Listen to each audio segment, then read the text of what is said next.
তো ফাইনালি বন্ধুরা দেবরা মুভি 7 দিন কমপ্লিট করে ফেললো। আজকে আমি কথা বলবো Devara movie total worldwide collection নিয়ে। Devara movie action thriller drama movie, যেখানে অভিনয় করেছে জুনিয়র এনটিআর, সাইফ আলি খান, জাহ্নবী কাপুর সেরকম কোনো ক্যারেক্টার নেই ওই ডান্স নাম্বার ছাড়া, কিন্তু মেন যে চরিত্র সেটা জুনিয়র এনটিআরের উপরে দিয়ে যায়। সাইফ আলি খান তো ভাই মারাত্মক অভিনয় করেছে। দর্শকের মিক্স রিয়াকশন থাকলেও মোটামুটি ভালোই টাকা কামাই করেছে 7 দিনে, গ্রস কালেকশনে।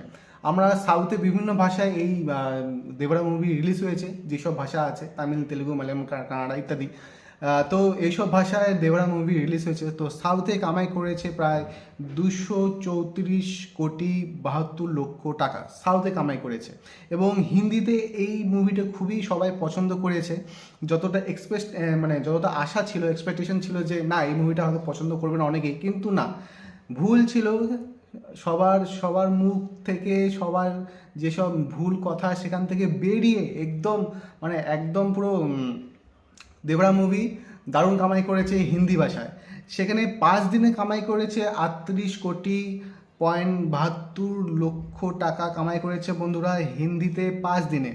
আর 6 দিনে কামাই করেছে 7 কোটি টাকা। এবং আজকে নিয়ে 7 দিনে কামাই করেছে প্রায় 3.80 রুপিস, 3,80,00,000 টাকা কামাই করেছে 7 দিনে।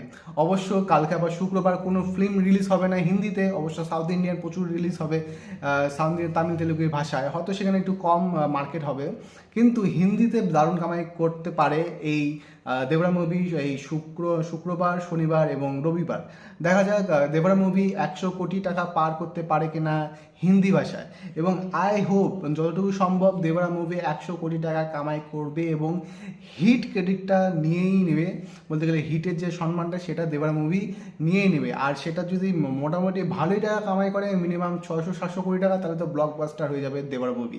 তো আজকের এই নিউজটা ছিল দেবরা মুভির 7 দিনের কালেকশন। আপনার কেমন লাগলো অবশ্যই কমেন্টসে জানাবেন, এবং আপনারা কি দেবরা মুভি দেখেছেন সেটাও একটু কমেন্টসে জানাবেন। ধন্যবাদ।